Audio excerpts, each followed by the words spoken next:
versus 29 years ago. The Giants, meanwhile, also play in that division, and they let Saquon Barkley walk to Philadelphia. So my question is, which team should hate this game more, the Cowboys or the Giants? I think it's the Giants. I mean, the Cowboys have been doing this for a minute, and this specific game doesn't mean anything to them as much as it does, I would think, to Giants and Giants fans, because John Mara hasn't slept all season. No. He literally telegraphed, like, what is my worst case scenario? Do not let this happen. Played out. I get that part of it. I get that John Mara hates this more than anyone, and Joe Shane hates it more than anyone, and Brian Barkley. After all the years he gave you, after all the things he did for you, those people who were burning his jersey when he came back, that was an absolute disgrace. There are Giant fans who should be rooting for Saquon. Agreed. The question is which team. I understand that. For a team, the Giants.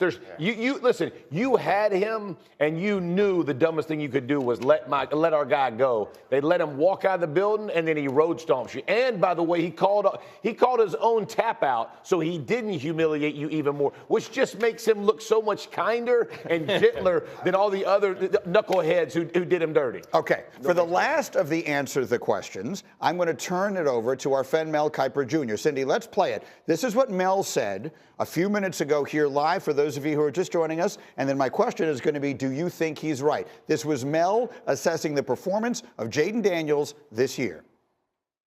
Jayden's been, and I've said this all along, all year, I say he's the fifth best quarterback in the NFL right now. I said it a long time ago. He was playing at the fifth best quarterback level. Number 1's Patrick Mahomes, number 2's Lamar Jackson, 3 is Josh Allen, 4 is Joe Burrow, and 5 is Jayden Daniels. He's right now the fifth best quarterback in the NFL, and there's 4 grand slams at quarterback.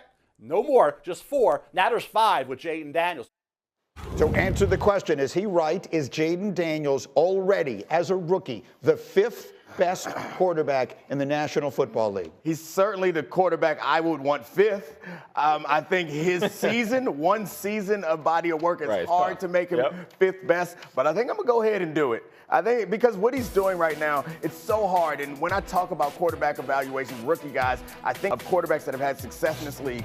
Most of them have started in really good situations. There's a couple that haven't. Joe Burrow and right now, Jayden Daniels. He started in a bad situation, and to have not just success, this man's a game away from the Super Bowl against a team that he has actually beaten in the past. This is outrageous. So, I think I might have to say 1 year was enough for me. To be clear, he would be the first rookie quarterback ever to start a Super Bowl if he does it. I mean, that's significant. The way Jayden Daniels has played suggests that he is a top 5 quarterback. To your point, the hard part is with 1 year of body of work and then the sophomore year where everyone kind of gets the tapes on you and then they throw everything at rookie quarterback. So even the Matt Stafford argument, I'm kind of turning myself to say, I still feel good about Jayden Daniels as a guy. I totally respect the longevity, the veteranness of Matt Stafford. But just consider what Jayden is doing. Not only did he knock off Baker and Todd Bowles, Dan Campbell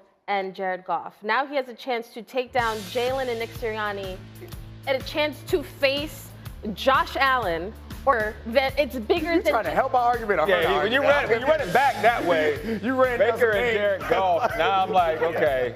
To be there in that building, to see a rookie quarterback go down the field each and every time Jared Allen and Jared Goff and the Detroit Lions would score, Jayden Daniels said, you know what? Here we go. I'm going to get this lead back for us. Every time it's the fourth quarter or overtime and you need a play, he's not managing games. You're not saying, hey, rookie, this is not, I love Mark Sanchez. This is not Mark Sanchez like, hey, lean on the run game, lean on your defense, lean on your offense. It is, hey, Rook, take us to the promised land. And each time he delivers. Yeah, it's been special. When we talked about it before, I would tell you, as much as I respect it, we're not talking about body of work. We're talking about right now. And if you were asking the top 5 to play it right now, you would put Daniels above Stafford, not because he didn't play, but because of all the intangibles Daniels is bringing to you, right? I mean, you have the youthfulness, you have decision making early on in his career, you have his legs, what he can do with his legs, with his all of those parts that go into what has made Jayden Daniels so special this season.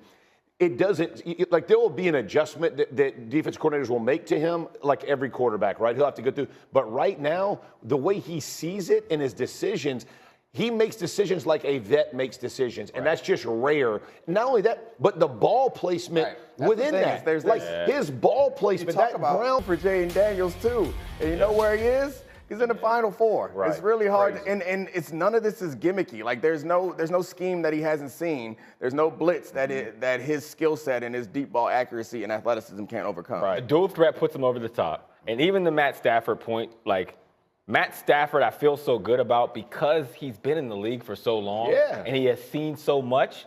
It makes it feel like he has a deep control, which all the top 4 have. So for Jaden Daniels to be that way as a rookie, that's what I'm saying. That does probably give him an edge. You want to know what he's done? Do you know how much fun we always make of the Cowboys? We just did it. How long it's been? Do you know that the Commanders were the team that had been longer up until this week? The last time the Washington, they weren't known as the Commanders then, obviously, made the NFC Championship game was 1991. It was 91. Oh, wow. This 91 franchise season. has redefined the word moribund. You can't be worse than they've been. And he has single-handedly brought them to this. Because it's not we're not just talking about football. We're not just talking about football when we talk about the Washington Commanders. That organization was a cesspool. If you spend any time around it during the Dan Snyder tenure, you understand what that organization was and what it was mired in. So for him to come in with new ownership, new head coach, new vision, new leadership, and to do what he's doing, that is the context that also is needed. It also makes the name It also makes the name cooler.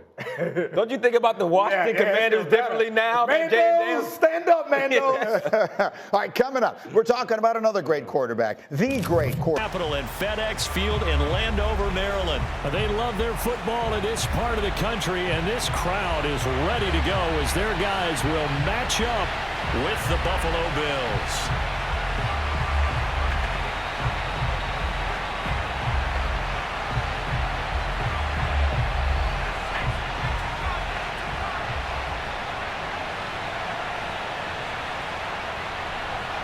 Two teams more than ready to get this one started. And we are underway from FedEx Field.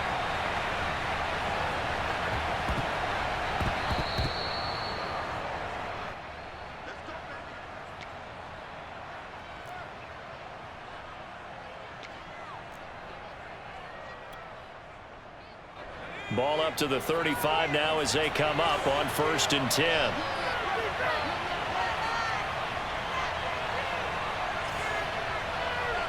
They'll try again 2nd and 10. They'll fake the handoff. Now Smith. And he's taken down. This will be a Brown sack. Okay, you know my bias is about to come out here. A lot of people think that the offense is just moving in the wrong direction. I'd say they're moving in the right direction because the defense is pushing them back. Former defensive guy. Now, as a quarterback 3rd and long, you really got to rally the troops here, don't you? Yeah, you're doing a big way, and what else do you have to look out for? More pressure coming at you because it seems to be working pretty well.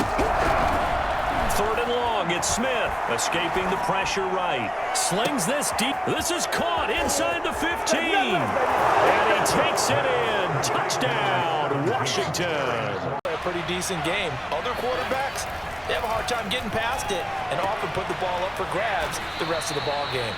And a productive gain out to the 14 after starting at the 7. It's a gain of 7. 7 yards the pick up there. 3 yards remain for 2nd down.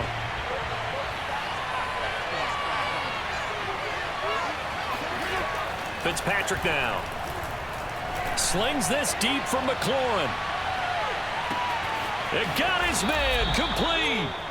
And all the way down to the 24-yard line. Quite a show of arm strength right there. That was in the air for a long time, and it was on target, too. And from where we sit, if you had told me that that ball was somehow going to get from point A to point B, I would have told you no way. I mean, that was an absolute cannon shot. And he still dropped it right on the money, too. And that ball traveling 68 yards in the air, according to Next